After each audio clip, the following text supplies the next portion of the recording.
እንዴናችሁ ውድ የዚህ ቻናል ተከታታዮች ለቻናሉ አዲስ ሆናችሁ ቻናሉን ሰብስክራይብ እንዲሁም ቪዲዮ ላይክ እና ሼር ማድረጋችሁን ፈጽሞ እንዳዘነጉ አብራችሁን ቆዩ።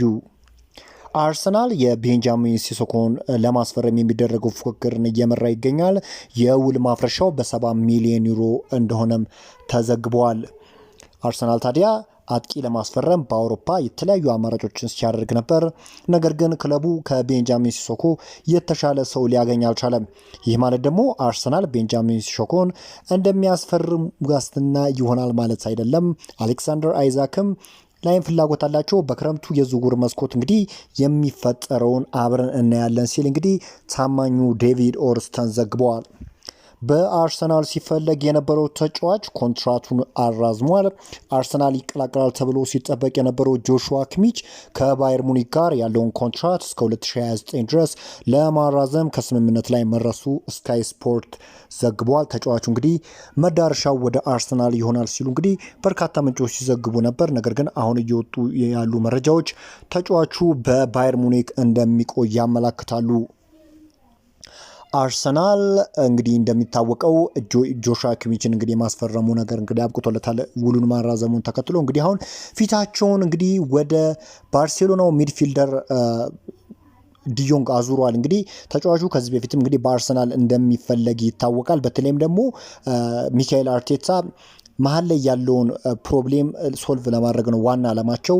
ያንን ችግር ለመፍታት እንግዲህ በዋነኝነት እየተመለከቱት የሚገኘው የባርሴሎናው ሚድፊልደር ዲዮንግ ነው። እንግዲህ እንደሚታወቀው በሲዝኑ መጨረሻ አካባቢ ተጫዋቹ ከባርሴሎና የመልቀቅ እድሉ በጣም ከፍ እንዳለ ነው እየተነገረ የሚገኘው። ታዲያ ሚካኤል አርቴታ ማለትም የነዚህ የዲክላን ራይስ፣ የሚካኤል ሞሬኖ፣ የማርቲን ኦዲጋርድ ይህ ሚድፊልዱ መጠናከር አለበት ብሎ ያስባል። በዋነኝነትም እንግዲህ የሪያል ሶሴዳዱ ማርቲን ዙቤሜንዲ የመጀመሪያ ተመራጭ ነው።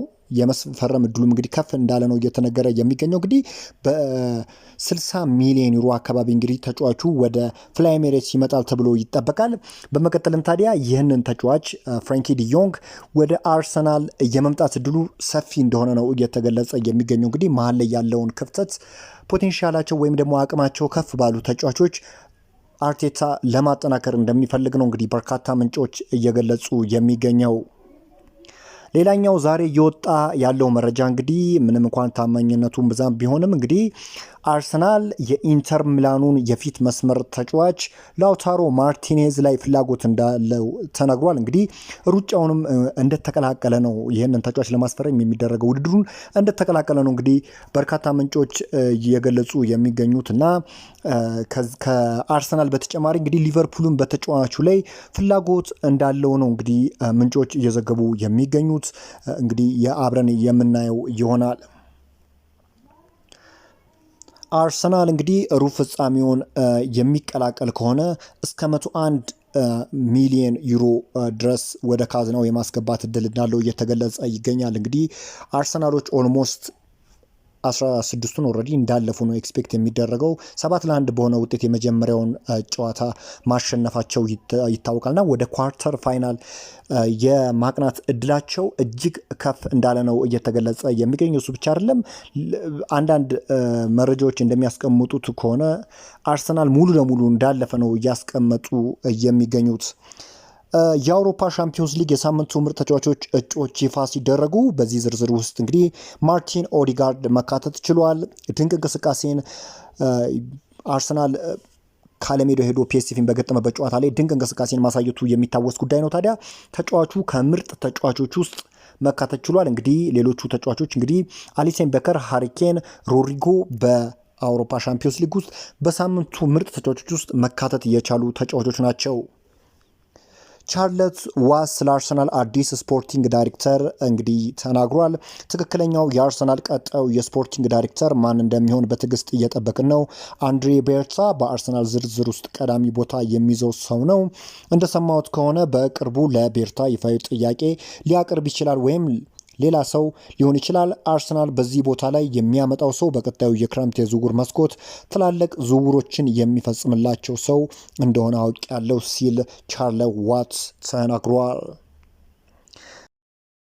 ማንቸስተር ዩናይትድ ከአርሰናል በኦልትራፎርድ የሚጫወቱ ይሆናል። እንግዲህ ይህንን ጨዋታ ታዲያ የሚመሩት ዳኛ ታውቋል። አንቶኒ ቴለር በዋና ዳኝነት እንግዲህ ጨዋታውን የሚመሩት ይሆናል። አርቴታ እንግዲህ በፒኤስቪ ጨዋታ ላይ እንግዲህ ሉዊስ ስኬሊን መቀየሩ ይታወሳል እና ለቀረበለት ጥያቄም እንግዲህ መልሱን ሰጥቷል። ይህን ለምን እንዳደረኩ ግልጽ ነው። ቢጫ ካርድ ነበረበት። እናም ሌላ ጥፋት ቢያጠፋ ከቀይ ካርድ ከሜዳ ይወጣል እና ስለዚህም ከባለፉ ስህተት ስለተማርኩ ቀይሬ አስወጣሁት ሲል ሚካኤል አርቴታ ተናግሯል።